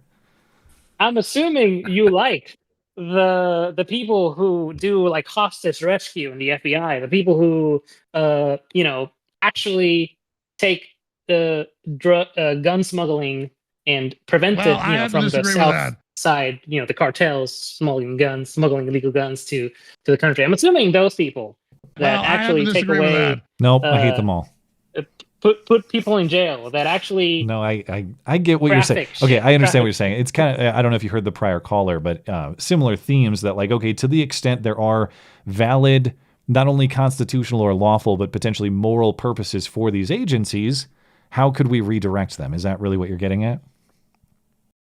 Yes, I feel, because I heard a lot of talk, especially like, I don't know if you heard who Brandon Herrera is. They're kind of actually. Oh yeah. There's a big push to put him as ATF director, right, and that would be awesome, in my opinion. Yeah, that'd be great. Yeah, but I guess the point I'm making is the reason he would be awesome is because of the bull in the china shop effect he may have when he gets in there. That's why he'd be awesome. Yes. Or because he might simply render them inoperable. And by design, he would basically just go, well, no, we're not really enforcing that. Or since we've been making all of these edicts for the last couple decades, or however long it's been since they started essentially functioning as judge, jury, and executioner, literally. How about we now make an edict that says, well, we were wrong about machine guns. Like, that kind of thing. Well, the trouble with that is that's one of those that is statutorily defined, although I would love to see that undone. But they certainly could undo all the ATF's own redefinition of thing. That is to say, our bump stocks machine. Now, that one's been undone, but let's say it didn't go to court. Our bump stocks machine guns, rules on all the 80% frames, trigger rules about what counts as a machine gun or not. Yeah, but and it was supposed to have a lot of the undoing the NFA and all that stuff was supposed to be done when Republicans last had control of Congress in the first Trump term. They all bitched out. So yeah, I'm not super optimistic for this stuff to work. But yeah, I'm hoping the NFA gets repealed, but that's kind of my pipe dream, my long shot. But I do like the bull in the china shop that Brandon Herrera might have. I am wary of advertising yourself as let's dismantle this institution, because as much damage as the ATF has done to a lot of people, I do think the better branding would be, hey, let me run this thing properly. Let me actually use this as the proper constitutional I would disagree that the ATF has any. There is no proper constitutional role for the ATF. Yeah, period. I was going to bring that up too. Like, what constitutional value do you think that the Bureau of Alcohol, Tobacco, and Firearms has? Like how do they serve any constitutional purpose? Probably it's a lot of rebranding, I'll be honest. But I guess this is my point. I get the point you're making, but yeah, I don't think it's just a branding issue. You know, it's like a core. Yeah. It's the concept of their existence that is the problem. But one thing that I've noticed that I think it's just not transparent to most people in the just normal populace is sorry, someone walked in. These agencies, they have basically delegated some form of law enforcement. Like the FBI does some form of law enforcement. Allegedly, as much as the IRS, they do some form of law enforcement, and the ATF, I'm assuming. I need to look more into it, but they do ostensibly, yeah. But the problem, I guess, what I would say is the laws that they exist to enforce are not constitutional in their existence, and that's the problem. But in practice, they take out a lot of illegal dogs. Yeah, well, we do thank them for taking control of all those dangerous dogs, removing them from society. If they just rebranded their dog murder, things would be much better. What if they just focus on just disarming all the cartels that are invading? Yeah. I guess what I'm saying is to do that, I don't think that you necessarily need laws against the laws against gun ownership for American citizens. To police foreign cartels in this country, we don't need laws that say, "Hey, Matt, you can't have that piece of plastic on your gun." You'd say that, okay, if you're a foreign gang that has no right to be here and no basis for your operation, you should be removed. And that may include disarming you to the extent you have no right to be here because your so-called constitutional Second Amendment rights to keep and bear arms don't exist because you need to get the hell out. That's how that should be resolved. And on top of that, the ATF existed during Operation Fast and Furious. It didn't stop shit. So, they're not going to stop. They had a very shitty plan there. What if we gave them the guns so we could find where the guns go? Oh, they killed a guy. Yeah. So, their existence didn't stop the cartels from acquiring firearms. Nothing that they have done has really had a great deal of effect on cartel violence or the cartel's ability to get their hands on arms, not in any appreciable respect. So why are we paying them? Why do they still exist? All they are is a thorn in our side as American citizens. I guess that is the check on my gut feeling that I try to have, and I maybe try to impart, this old saying, if there is a fence built here and I see no purpose to it, I don't just dismantle it. I figure out what's the purpose of it before I dismantle I understand the purpose. ATF is probably one of those agencies that has more, you would lean more to the side of, and even I would lean more to the side of, this fence is probably useless. Let's fucking take it away. Yeah, this fence was made on property that the builder did not actually own, and it needs to be. Or this fence was built to ensure that people who were illegally taken hostage don't escape. That's really that's its purpose. We already know that that's its purpose. So yeah, that's a good analogy there. Well, God's joke, if Brandon Herrera gets to the ATF, I hope that you apply for senior branding officer at the ATF and fix all the reputational problems down there. No, I appreciate your call, and I like going back and forth on this. And frankly, I don't know that I've ever taken a call before on how we fix the ATF and preserve it. I don't know. You get what I'm saying? I appreciate your perspective. Yeah, I appreciate your time, man, and Godspeed to the show. I really hope you guys keep growing, and happy to be here another time. Well, thanks for your encouragement. Happy Thanksgiving to you and your family. Happy Thanksgiving. All right, Mr. Batman, I'm just going to finish up with Super Chat. You're welcome to stick around if you'd like to, but of course you don't have to. Whatever your decision is fine by me. Sure, yeah. Unfortunately, I'll hang around. I haven't set you up to read Super Chat, so you'll just have to listen and react. That's true. You better be funny. That's fine. You son of a bitch. I will do my best. All right. Long Dong John says, I surely wasn't the only one watching the Daniel Penny police interview and screaming, "Oh my God, Daniel, STFU and get a lawyer," at my screen. He really was his own worst enemy there. And obviously it's never a good idea to do that, but I think clearly he had no concept of him being a criminal suspect in that situation, even if they're putting him in an interrogation room. I think for your average person who may not think about these things and think, well, it's fine if I talk to police just in general, I'm trying to be helpful. The second they're reading you your Miranda rights, time to get a lawyer, okay? You hear Miranda rights, you hear right to remain silent, get a lawyer at that point. Don't say a damn thing after that. And I definitely don't agree that he was his own worst enemy there. Did he do something dumb? Yes. But at the end of the day, the biggest enemy there was the state, right? His talking to the cops as somebody who was, let's face it, I mean, he was being heroic in that situation. He should have been able, in a world that is not ours, unfortunately, he should have been able to talk to the cops and give them the information that perhaps only he could have given them. But seeing as we live in a place in society where, you know, he should have lawyered up, that says something about our culture more than it says something about his lapse in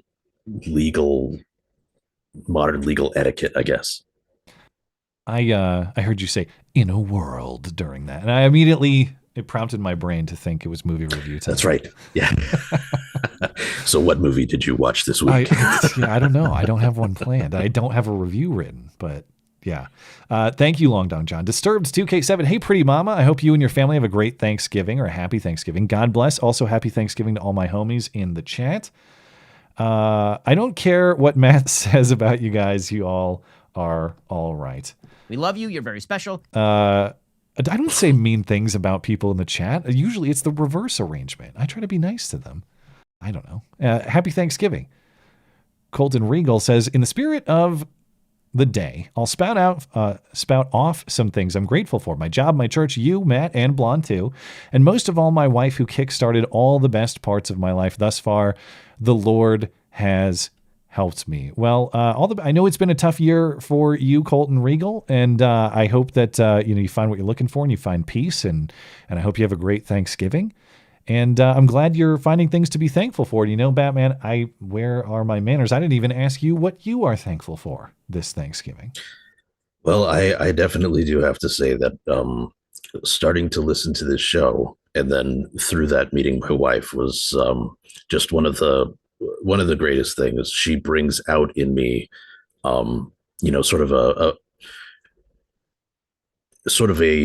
she brings a better man out of me just because I look at her and I realize that this is something I need to protect. This is somebody that I need to provide for. And it instills in me a sense of duty and responsibility that when I was single or when I was, in poorer relationships in the past, I didn't feel that. And I was worse off for it.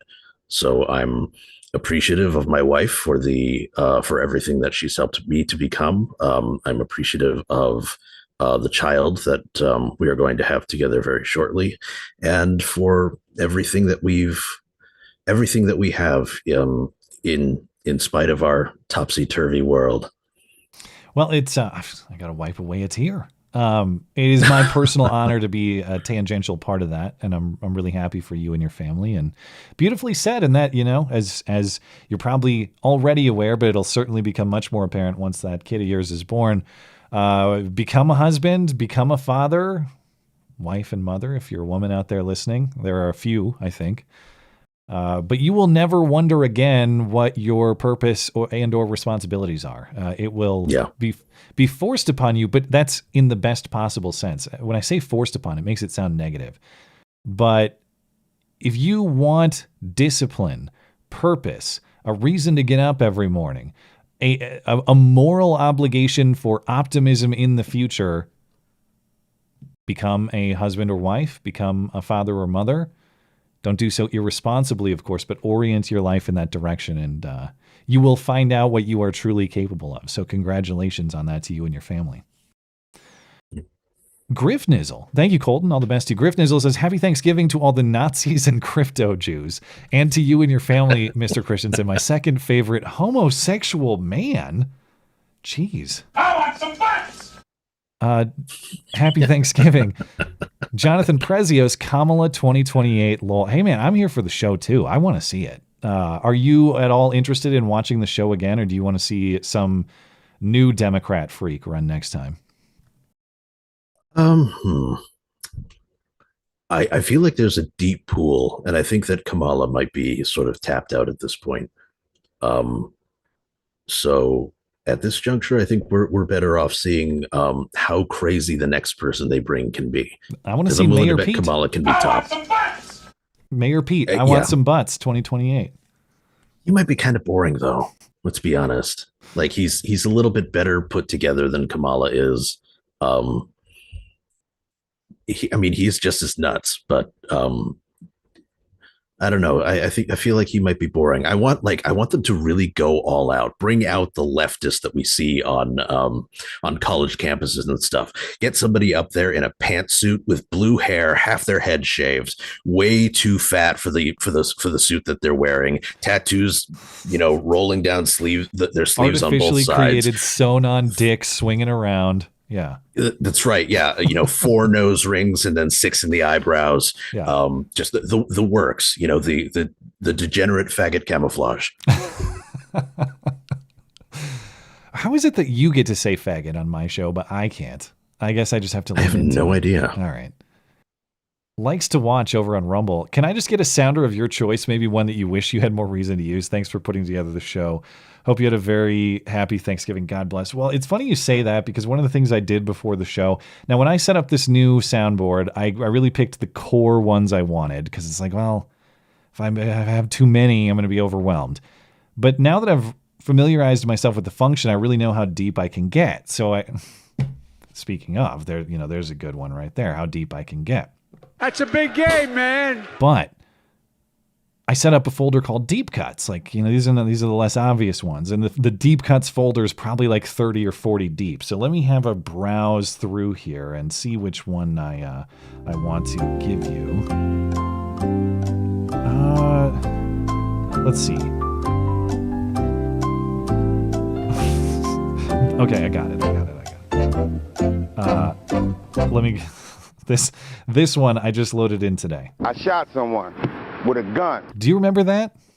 I shot someone with a gun. Then you've listened for a long time. Can you describe what that's from? I shot someone. Oh man, with a gun.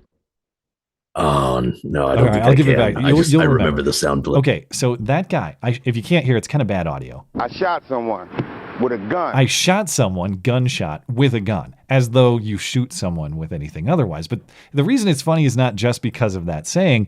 It's because it came from the guy in Baltimore. He was called the no shooting guy, something like that. He was an ex-con. I do remember this. Who was going around Baltimore trying to stop the gang violence by spray painting, "Don't shoot here." He went to places where, youths had shot each other dead.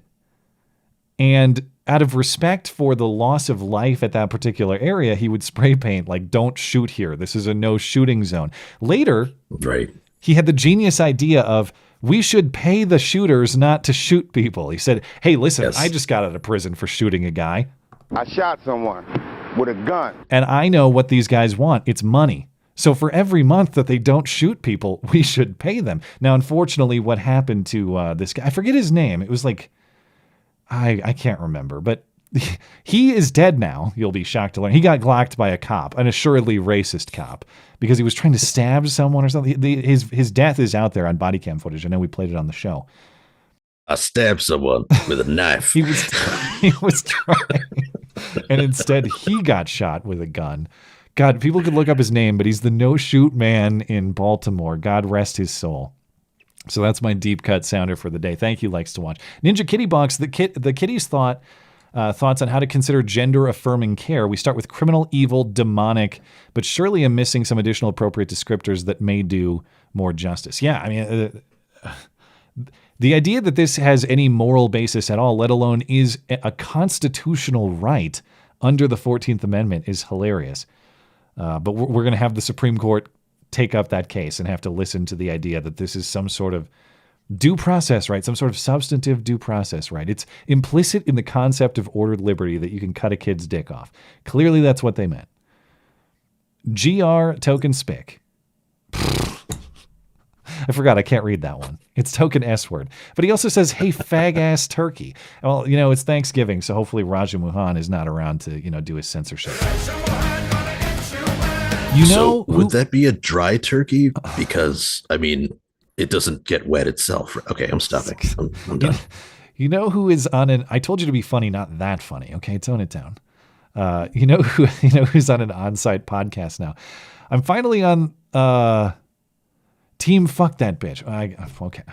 This is again, I'm not trying to stir the pot. Couldn't do a final stream for us in her own room and Coulter all over again. I totally support minorities and women unless they vote the way I don't like, unless they disagree with me, unless they don't do what I want, but I totally love them. Well, that's the Democrat Party motto. In fact, Mr. Token S-word has several here. I'm going to read through them. Come on, guys. She was doing multiple rallies every day, accepting every interview and surviving 2 assassination attempts, not to mention the lawfare she had to put up with. A very robust campaign from Kamala, for sure. Did you ever hear about that ATF bitch who won that lawsuit against Columbus PD? Seeing that Puta get punked, tased, and arrested was worth $1 or $2 million. Called the police home invaders. I didn't see that case. Do you know that one? No, I'm not familiar with this. Some ATF female won a lawsuit against Columbus PD. There must have been some sort of interaction, conflict. I don't know the case. I'll have to look I don't either. Having said that, it was probably worth whatever payout that was there for the just so that to create the footage of an ATF agent getting raided and tased and all that stuff. I'm gonna have to look it up. That's poetic justice. Sounds like excellent holiday viewing. Gather round, family. We have a lesson to learn. Also says, I think the caller was talking about the actual U.S. Army, not a standing military, because he mentioned the Navy and the Marines were around while the founding fathers were still alive. Yeah, I'd have to know exactly what is meant by the terms to figure out what the constitutional intent for the military was. Also says, Happy Thanksgiving. Sorry I missed so many streams. I haven't been sleeping well. I'll never apologize for supporting the show. Very much appreciated, and happy Thanksgiving to you. Ruth Ann Jones, tip. Thank you. Very much appreciated. Dangerous Spaces, our friendly producer and call screener, says, I'm going to pronounce it niche. Niche. No, why did I pronounce it weirdly? It's niche. Well, to be fair, mispronouncing words is the epitome of this show, the epitome of this show. Can callers... Niche is the French way to pronounce it, so use that particular tidbit as you will. I like niche rather than, certainly not niche. That you're saying that's French? Mm-hmm. Yeah, I'm not doing that, especially if it's French. It just sounds weird too. What is your problem? Can the callers even hear the sounders you keep playing? No, they can't. Although Batman can, or anybody on the Zoom call. But that's part of the fun. I get to just hit the button. You're a faggot. And only the audience can hear me say that, and the caller can't. So it makes it secret. Maybe technically I can figure that out. There's some logistical hurdles that would have to be cleared for that to happen. Maybe down the line. Also, are government departments too rotten to even save? Well, there's a question we hadn't considered, Batman. Are government departments too rotten to even say? What legitimate functions do they serve that we ought to preserve? No, I'm kidding. And Dangerous Spaces knows I'm kidding. We're not going to get back into that, but thank you, sir. In the spirit of a holiday we don't even celebrate, of course, we being Aussies, I'm thankful that even though all the shit over the last couple of months, you've kept me on and entrusted me with tasks I do for the show. Well, thank you for keeping everything afloat. Very much appreciated, and happy hypothetical Thanksgiving. I'm also grateful to all the callers for such kind words. I do what I can to help Matt out, and I appreciate your compliments saying we appreciate what you do. You guys are making me blush. Well, That's a big game, man. Thank you for your support for the stream, and it's very much appreciated. Tim is the Dangerous Spaces is like the only I say sort of employee, not because he's not an employee of mine, but because I don't have full-time employees. Tim helps me out with a lot of different tasks and makes the production overall easier for me. And of course, is a big help with the callers. So I'm very thankful for his assistance. And speaking of, I'm very thankful for your contribution this evening, Batman. All the best to you and your family. And we'll reconnect when you are on the other side of the birth of your beautiful daughter. Absolutely. It was my pleasure.